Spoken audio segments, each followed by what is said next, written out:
அன்பான இனிய உறவுகளுக்கு வணக்கங்க. இந்த பவானி சரியான ஆளுன்னு தான் சொல்லணும். சாதாரண வேலை பண்ணலைங்க. அந்த கோயில் குருக்களுக்கே என்ன பண்ணிடுறாங்க, அவங்க பொண்ணை கடத்தி வச்சுட்டு, இந்த மாதிரி இந்த தீர்த்தத்தில் இதை கலந்துருக்கேன் கொடுத்துரு, அந்த நாச்சியார் குடிச்சிட்டு ஊரை விட்டே போயிடணும் அப்படிங்கிற மாதிரி பேச, ஐயோ இதெல்லாம் எவ்வளோ பெரிய தப்பு, சாமி குத்தம், இதெல்லாம் நான் செய்ய மாட்டேன், அப்போ உன் பொண்ணு உனக்கு வேணாமா அப்படின்னு சொல்லி பிளாக்மெயில் பண்ணேன். அதுக்கப்புறம் சரின்னு சொல்லிட்டு ஒத்துக்கிட்டு போயிடுறாரு, அதை வாங்கிக்கிறாரு. ஆனால் பார்த்தீங்கன்னா நம்ம பிள்ளை பார்த்தீங்கன்னா நான் பாத்ரூம் போகணும் சொல்லிட்டு அடைச்சி வச்சுருக்காங்க இல்லையா, அந்த பிள்ளை கேட்க உடனே என்ன பண்ணுறாங்க, இந்த 3 பேர் ரவுடிங்க, சரி டேய் அதுக்கு போய் தான் ஆகணும், அனுப்பி விட்றா அப்படின்னு சொல்ல கையை கட்டெல்லாம் அவுத்து விட்டுறாங்க. உள்ளுக்குள்ளே போயிடுறாங்க பாத்ரூம்குள்ளே. அந்த சமயம் பார்த்து கரெக்டாக தாலி வீட்டில் தான் இருக்கும் அப்படின்னு எடுக்க போனாங்க இல்லையா நம்ம சின்ன தம்பி. அங்கே ஒவ்வொரு இடமா தேடுறாரு. ஏன் சின்னம்மாவுக்கு இப்படி கெட்ட பேரை கொடுக்குறீங்க, தயவு செஞ்சு தாலி எங்கே இருக்குன்னு சொல்லிடுங்க அப்படிங்கிற மாதிரி கெஞ்சி அழுகிறாரு.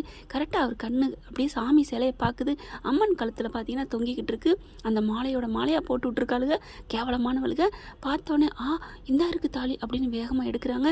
இது கண்டிப்பாக அத்தை பண்ணியிருக்காது, அத்தை மக தான் வேலை பண்ணியிருப்பா அப்படின்ட்டு அந்த தாலியை பத்திரமா எடுத்துட்டு பயங்கரமாக வேகத்தில் வந்துட்டு இருக்காரு சின்ன தம்பி. கரெக்டாக இவர் வந்துகிட்டு இருக்கக்கும் இந்த பிள்ளை பாத்ரூமில் நின்றுட்டு எப்படியாவது இங்கே வெளியில் பார்க்கணுமேனு அங்கே இருக்கிற வாளி பக்கெட் எடுத்து கவுத்து வச்சு, பரவாயில்லைங்க எல்லா இடத்துலையும் பிளாஸ்டிக்கில் இருக்கும், இங்கே பார்த்தீங்கன்னா ஈயத்தில் இருக்குது, அதை கவுத்து போட்டு அங்கே ஒரு சோப்பு கட்டி இருக்குது, இதை எழுதுறங்கிறக்காண்டியே சோப்பு கட்டி வச்சுருக்காங்க. அதுவும் பாத்ரூம்குள்ளே வாசனை சோப்பு, அந்த வாசனை சோப்பில் காப்பாற்றுங்க அப்படின்னு எழுதி மற்ற இடத்துலலாம் ஹெல்ப் அப்படின்னு போட்டிருப்பாங்க. இந்த பிள்ளை பாவம் கிராமத்து பொண்ணா இல்லை என்னன்னு தெரியல, காப்பாற்றுங்க அப்படின்னு மட்டும் எழுதியிருக்கு. ஏன்னா அங்கேருந்து வர்றது நம்ம சின்ன தம்பியாச்சே, இங்கிலீஷ் தெரியாதுங்கிறக்காண்டி காமிக்கலாம். சோப் கட்டி தூக்கி போடுதுங்க கரெக்டாக சின்ன தம்பி வரையில். சின்ன தம்பி மேலே விழுந்தோன்னே ஏன்னா நம்ம வண்டியை நிப்பாட்டிடுறாரு, பார்க்குறாரு, காப்பாற்றுங்களா அப்படின்னு நிமிந்து பார்க்க அந்த பொண்ணு கையை ஆட்டிக்கிட்டு இருக்கு. டக்குன்னு என்ன பண்ணுறாரு, வண்டியை நிப்பாட்டிட்டு உள்ளார வந்துடுறாரு. இந்த பொண்ணு கதவை திறந்துட்டு வெளியில் வருது. இங்கே 3 ரவுடிங்களும் சின்ன தம்பியை பார்த்துறாங்க. டேய் யார் ராணி அப்படின்னு கேட்க, உள்ளே யாரை அடைச்சி வச்சிருக்கீங்க, யாரோ ஒரு பொண்ணை அடைச்சி வச்சிருக்கீங்க, டே அப்படிலாம் இல்லைடா அப்படின்னு சொல்லல. அந்த பொண்ணு ஐயர் பொண்ணு வெளியில் வந்துடுதா, அண்ணா காப்பாற்றுங்க அண்ணா காப்பாற்றுங்க அப்படிங்கிறாங்க. அதுக்கப்புறம் நம்ம ஆளு தான் பயங்கரமான ஆளாச்சே, பயில்வானாச்சே, அட்டி நொறுக்கி அள்ளி வச்சுட்டு எல்லாத்தையும் தூக்கி துவம்சம் பண்ணிவிட்டு, என்னம்மா எதுக்கு இவங்க கடத்தி வச்சுருக்காங்க உன்னைய அப்படின்னு கேட்குறாங்க. இல்லைண்ணா அப்படின்னு சொல்லிட்டு நடந்ததெல்லாம் சொல்லுது. நான் அந்த மாதிரி கோயில் குருக்கள் பொண்ணு, இந்த மாதிரி நாச்சியாருக்கு இந்த மாதிரி கலந்து வச்சுருக்காங்க, காப்பாற்றணும் சீக்கிரம் அப்படின்னு சொல்ல, ஐயோ அம்மாவுக்கு இப்படி ஆயிடுச்சா வாமா அப்படின்னு சொல்லிட்டு வண்டியில் 2 பேரும் அறக்க ஓடி வர்றாங்க. பறக்க ஓடி வந்து என்னங்க புண்ணியம், ஒன்றுக்கும் புண்ணியம் இல்லை அப்படிங்கிற மாதிரி அங்கே பூஜை நடந்துட்டுருக்கு. அவன் அங்கேயே நிற்கிறாங்க. பவானி குடு அப்படிங்கிறான். தீர்த்தத்தை எல்லாருக்கும் கொடுத்துட்டு வராங்க. கரெக்டாக தனியாக வச்சுருக்கான். அந்த தீர்த்தத்தை தான் அங்கே சிவாமிக்கு கொடுக்கணும், அபிராமிக்கு கொடுக்கணும் அப்படின்னு சொல்லிட்டு வர்றாங்களா. கிட்டக்க வராங்க. வந்துக்கிட்டு கீழே அப்படியே பார்க்குறாரு. அவருக்கு கொடுக்க மனசே இல்லைங்க, கொடுத்துட்றாரு. அந்த பயம் அப்படிங்கிற மாதிரி பார்க்க இவர் கொடுத்துட்டு போகிறாரு. ஆனால் அவர் கொடுக்குறது என்னன்னா நல்ல தீர்த்தம் தாங்க. இவங்க பண்ணுறாங்கிற கண்டே கொடுத்துருவாங்களா. உலகத்தையே ஒரு கட்டி காக்கிற ஒரு அம்மன் மாதிரி இந்த அம்மா நல்ல மனசுள்ளவ நம்ம அபிராமி. அப்படி இருக்கிற அந்த சாமியார் எப்படி பண்ணுவார், அதுவும் சாமிக்கு அடியிலே வேதம் பண்ணிக்கிட்டு இருக்கவர். என் பொண்ணுக்கு எதானாலும் பரவாயில்ல, அந்த அம்பாள் பார்த்துப்பா, ஆனால் அபிராமி நல்லா இருக்கணும் அப்படிங்கிறக்காண்டி அவர் அந்த மருந்து கொடுத்தாங்க பார்த்தீங்களா, அதை தூக்கி எறிஞ்சிட்டு நல்ல மருந்து நல்ல தீர்த்தத்தை கொடுத்துட்றாரு. அதனால் இந்த அபிராமி ஒன்றுமே செய்யாமல் அப்படி நிற்கிறாங்க. அடுத்து பார்த்தீங்கன்னா தாலி கட்டுறதுக்கு ரெடி ஆகுறாங்க. இங்கே பார், என்ன ஆனாலும் சரி உன் மருமக கழுத்தில் நான் தான் தாலி கட்டுவேன் அப்படின்னு சொல்லிட்டு, என்னடா நினச்சிட்டு இருக்க டான்னு சொல்லிட்டு அங்கே அம்மன் இதில் இருக்க சூழலை எடுத்துகிட்டு வந்து அப்படியே இறக்க பார்க்குறாங்க. ஐயோ வேணாம் அப்படின்னு சொல்லிட்டு எல்லாரும் குய்யோ முயங்குறாங்க. அடுத்து பார்த்தா எல்லாத்தையும் தடுத்து நிறுத்திடுறாங்க. பவனியை பிடிச்சி செம்மையாக ஊரோடு திட்டுறாங்க. ஏண்டா நீ அடங்கவே மாட்டியா அப்படின்ட்டு. அதுலேயும் பார்த்தீங்கன்னா அங்கே அந்த அபிராமி புருஷன் கழுத்துல ஆயுதத்தை வச்சிடுறாங்க. அடுத்து அந்த ஊர் மக்கள் சும்மா விடுவாங்களா என்ன, அடித்து பிடிச்சி அவங்க எல்லாம் விரட்டிடுறாங்க. ஓடுறா இங்கே நிற்காதடா அப்படின்னு சொல்லிட்டு.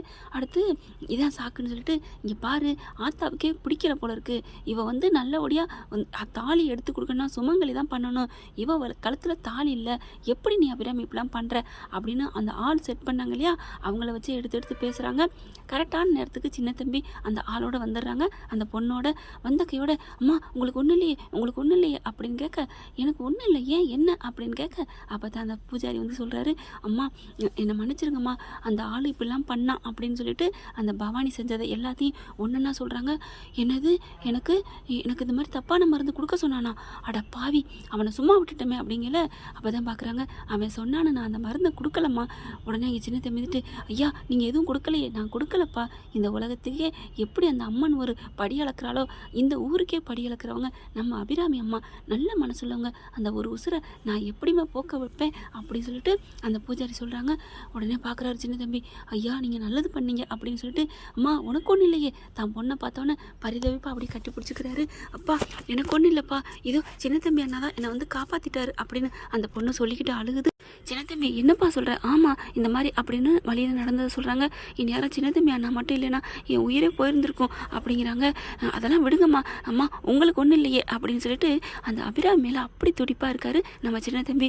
அப்புறம் நடக்கிறது நடக்கட்டும், இப்போ என்ன பண்ணுறீங்க அபிராமி, என்னம்மா பண்ணணும் அப்படின்னு எல்லாரும் கேட்க, ஏன் என் மருமக தான் தாலி எடுத்து கொடுப்பா அப்படிங்கிறாங்க. அதெல்லாம் முடியவே முடியாது அப்படிங்கிறாங்க. அப்போ பார்த்து இவன் எடுத்து கொடுக்கலன்னு ஏன் பொண்ணு இருக்கால, அவளும் இந்த வீட்டு ஜமீன் வாரிசு தான், சின்ன நாச்சியார்னே வச்சுக்கலாம். ஏய் நீ வாடி, நீ போய் எடுத்து கொடுறி அப்படின்னு அவங்க மகளை எடுத்து கொடுக்க சொல்லுதா. நான் ரெடி அப்படின்னு அவள் தான் ஏற்கனவே சொல்லிக்கிட்டு இருக்கால, நான் தான் அடுத்த நாச்சியார் அப்படின்னுட்டு பார்க்குறாங்க. நாச்சியார் அவங்களுக்கு விருப்பமே இல்லை இதில்.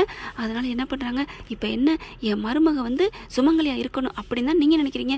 ஆமாம் அப்படின்னு சொல்ல, நம்ம மேலே உயிராக இருக்கிறான் சின்ன தம்பி, நம்ம மருமக நம்மளை விட்டு போகவும் கூடாது. அதே மாதிரி சின்ன தம்பிக்கு பொண்டாட்டியாக வந்தால் அவளும் இந்த வீட்டை விட்டு போக மாட்டா, சின்ன தம்பி நம்ம வீட்டை விட்டு போக மாட்டான் அப்படின்ட்டு சின்ன தம்பிங்க வா அப்படின்னு சொல்ல, என்னங்கம்மா அப்படின்னு கேட்க, நான் சொல்கிறத நீ கேட்பியா? கேட்பேம்மா, நீங்கள் என்ன சொன்னாலும் கேட்பேன் அப்படின்னு சொல்ல, அடுத்து பார்க்குறாங்க. அப்படியே பார்க்குறாங்க, கிட்டக்க வராங்க.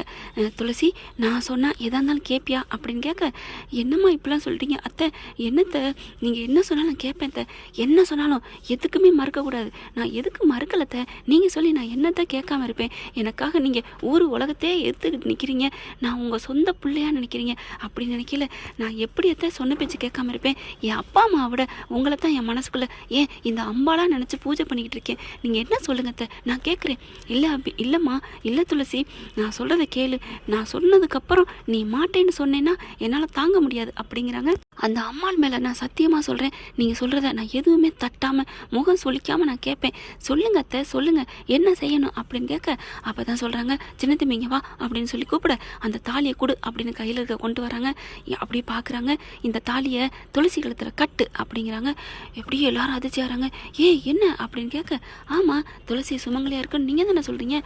அது அம்மனுக்கு சாத்துனது, அப்போ அம்மனுக்கு சாத்துறதுக்கு என்ன பண்ணுவீங்க அப்படின்னு கேட்க, அதுதானே இதோ இந்தா இருக்கே அப்படின்னு சொல்லிட்டு இன்னொரு தாலியை எடுத்து காமிக்கிறாங்க. என்னது இன்னொரு தாலியா, ஏது அப்படிங்கிறாங்க. கரெக்டாக அது பார்த்தீங்கன்னா இந்த தாலி ஏற்கனவே நான் பண்ணதான், அது இங்கே சண்டையில் உங்களுக்கு பார்க்க முடியாமல் போயிடுச்சு, இதோ இந்த பாக்ஸ்லாம் கடந்திருக்கு பாருங்கள் அப்படின்னு எடுத்து காமிக்கிறாங்க. அப்படியே ஒரு மாதிரி ஆகுது. இந்த அம்மனே தாலியை செஞ்சு போட்டது மாதிரி தாங்க தெரியுது. எப்படி அப்படிங்கிறாங்க. இங்கே தான் இருந்திருக்கு, யாரும் பார்க்கவே இல்லை அப்படின்னு சொல்லிட்டு அந்த தாலியை காமிக்கிறாங்க. இந்த தாலியை என் மருமக அம்மன் கழுத்துக்கு போடுவா, ஆனால் இந்த தாலி இருக்கே இதை சின்ன தம்பி என் மருமக கழுத்தில் தாலியை கட்டுவான். கட்டு தாலியை கட்டுறா சின்ன தம்பி என்ன அப்படின்னு பார்க்க, அம்மா நீங்கள் சொன்னால் நான் கேட்பேன் தான், ஆனால் அப்படின்னு சொல்ல, என்னடா ஆனால் நான் சின்ன பிள்ளையிலேருந்து நான் ஒரு பொண்ணை விரும்பிட்டு இருக்கேன், அவளை தான் நான் உயிருக்கு உயிராக விரும்புகிறேன். அவள் பேர் அம்முவை தான் நான் விரும்புகிறேன், அதனால் என்னை மன்னிச்சிருங்கம்மா, என் அம்மா தான் என் மனசு முழுக்க இருக்கா அப்படின்னு சொல்ல, அப்படியே ஒரு மாதிரி ஆகிறாங்க அபிராமி. அப்போ என் பேச்சை மீறுவியா அப்படின்னு கேட்க, துளசி கிட்ட வராங்க. துளசி நீ எதுவும் நினைக்கிறியா, நீ இந்த சின்ன தம்பியை கட்டிக்க மாட்டியா சொல்லுமா அப்படிங்கல பார்க்குறாங்க. சின்ன தம்பி நம்ம விரும்பின பையன் தானே, நம்மளை விரும்பின தானே நினைக்கிறாரு அப்படிங்கல. அம்மா நீங்கள் நினைக்கிறது கண்டிப்பாக நடக்கும் அப்படிங்கிறாங்க. துளசியை பார்க்குறாங்க. என்ன துளசி சொல்கிற? ஆமாம், நீங்கள் ஒரு வாக்கு கொடுத்தா அது கண்டிப்பாக நடக்கும், அதை நான் நிறைவேற்றி காமிப்பேன். இப்போ என்ன சின்ன தம்பி எனக்கு தாலி கட்டணும் அதானே? ஆமாம் அதான் என்னோட ஆசை அப்படிங்கிறாங்க. சின்ன தம்பி தான் மாட்டேன்னு சொன்னால, அப்புறம் நீ இப்படி பண்ணுற அப்படின்னு அங்கே இருக்கிற அவங்க அத்தாக்காரி எடுத்து கொடுக்குறா. அப்படியே ஆமாம் அப்படின்னு சொல்ல, ஐயோ கொஞ்சம் எல்லாரும் கொஞ்சம் அமைதியாக இருக்கீங்களா அப்படின்னு கோவமாக கத்துறாங்க துளசி, கொஞ்சம் கோவமாக. அதுக்கப்புறம் இது எனக்கும் சின்ன தம்பிக்கு இருக்கிற பிரச்சனை, நான் பேசிக்கிறேன் அப்படின்னு சொல்லிட்டு சின்ன தம்பிக்கிட்ட வராங்க. அம்மா நான் வாக்கு கொடுக்குறேன், சின்ன தம்பி இந்த தாலியை என் கழுத்தில் கட்டுவார் அப்படின்னு சொல்ல, எப்படி அவன் தான் மாட்டேன்னு சொல்கிறானே அப்படின்னு அங்கே இருந்துட்டு அத்தையும் மகளும் புலம்ப, நீங்கள் பேசாமல் இருங்க அப்படி சொல்லிட்டு, நீங்கள் பேசாமல் இருங்கம்மா அப்படின்னு கிட்டக்க வராங்க. சின்ன தம்பி என்னை பாரு. இல்லை துளசி சின்னம்மா நான் உங்களை சின்னம்மாவை தான் பார்க்குறேன், இன்னொரு நாச்சியம்மா தான் பார்க்குறேன், எனக்கு எனக்கு என் அம்மு தான் எனக்கு முக்கியம், அம்முவை தவிர நான் யாரையும் கட்டிக்க மாட்டேன் அப்படின்னு சொன்ன கையோட, அப்போ அம்முவாக இருந்தால் கல்யாணம் பண்ணிப்பியா அப்படின்னோன்னு நிமிர்ந்து பார்க்குறாங்க. சின்ன தம்பி, என்ன துளசி சொல்கிற அப்படின்னு கேட்க, ஆமாம் உன் அம்முவை தானே நீ தாலி கட்டுவேன்னு சொல்லுவ, ஆமாம் அப்படின்னு சொல்லிட்டு அந்த ஃபோட்டோவை நீ காமிச்சியே அந்த அம்மு, ஆமாம் அந்த அம்மு தான், அந்த அம்மு யாருன்னு தெரியுமா உனக்கு, யார் அப்படின்னு சொன்ன கையோட, உன் பட்ட பேர் என்னன்னு சொல்லட்டுமா அப்படின்னு சின்ன பிள்ளையில அந்த பயலை பார்த்து என்ன பேர் சொல்லி கூப்பிட்டாங்களோ அதையே சொல்லி கூப்பிட்றாங்க. ஏய் இந்த பேர் உனக்கு எப்படி தெரியும் அப்படின்னு கேட்க, ஏன்னா அந்த அம்முவே நான் தானே. என்னது அம்மு நீயா, நீங்களா, என்ன சின்னம்மா சொல்கிறீங்க, ஆமாம் அந்த பொண்ணு தான் நான் அப்படின்னு சொல்லிட்டு அந்த ஊர் திருவிழா எனக்கா நீ என்னென்ன வாங்கி கொடுத்த எல்லாமே எனக்கு தெரியும், ஏன்னா அந்த அம்முவே நான் தான் அப்படின்னு சொன்னோன்னு தூக்கி வாரி போடுது. அம்மு அப்புறம் ஏன் அம்மு அன்னைக்கு நான் சொல்லல, நீங்கள் எதுவுமே சொல்லாமல் நீ அம்முவை மறந்துடுன்னு சொன்னீங்களே, ஏன் அம்மு, ஏன் சின்னம்மா அப்படி சொன்னீங்க அப்படின்னு கேட்க, நான் ஏன் சொன்னேன், நாச்சியார் அம்மா அவங்களுக்கு மருமகளாக நான் இருக்கணும்னு ஆசைப்பட்றாங்க, அத்தைக்கு நான் மருமகளாக இருக்கணும், நீ என்னையே நினச்சிட்டு இருந்தா நீ தாலி கட்டவும் மாட்ட வேறு பொண்ணு கழுத்தில், அதனால தான் நீ நல்லபடியாக இருக்கணும், யாரோ ஒரு பொண்ணை கல்யாணம் பண்ணிவிட்டு நீ நல்லபடியாக இருக்கணும்னா நீ என்னை மறக்கணும் அப்படிங்கிறக்காக தான் உங்ககிட்ட சத்தியம் கேட்டேன், ஆனால் அதுவே இப்போ ஒரு இதாகுதே, இல்லை எனக்கு அம்மாவோட வாக்கு தான் முக்கியம், நான் தானே உன் அம்மு அப்படிங்கிறத அதனால தான் சொல்ல வந்தேன், நான் தான் உன்னோட அம்மு அப்படின்னு சொன்னோன்னே, அம்மு அப்படின்னு சொல்லிட்டு அப்படியே டக்குன்னு கையை பிடிச்சிடுறாரு.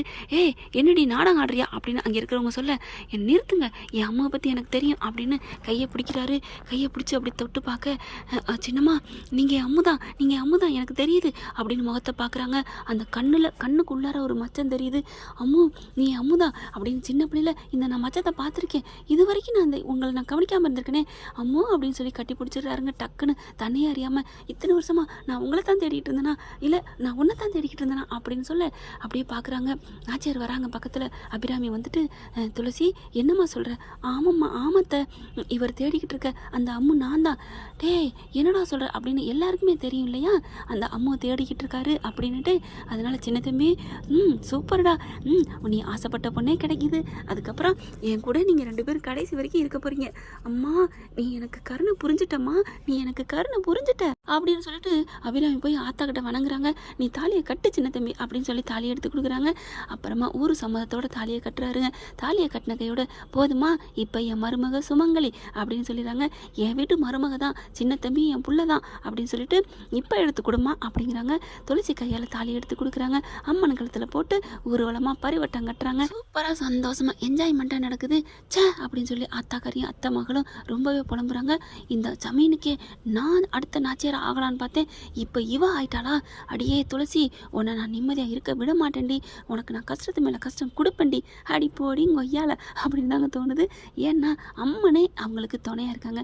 அப்புறம் என்ன ஃப்ரெண்ட், இப்படி போனால் சூப்பராக தானே இருக்கும். பார்க்கலாம் என்ன நடக்க போகுதுன்னு. இந்த பதிவு உங்களுக்கு பிடிச்சிருந்துச்சுன்னா உங்கள் பொண்ணான கையில் ஒரு லைக்கை போட்டு சப்ஸ்கிரைப் பண்ணிடுங்க. Thank you friends.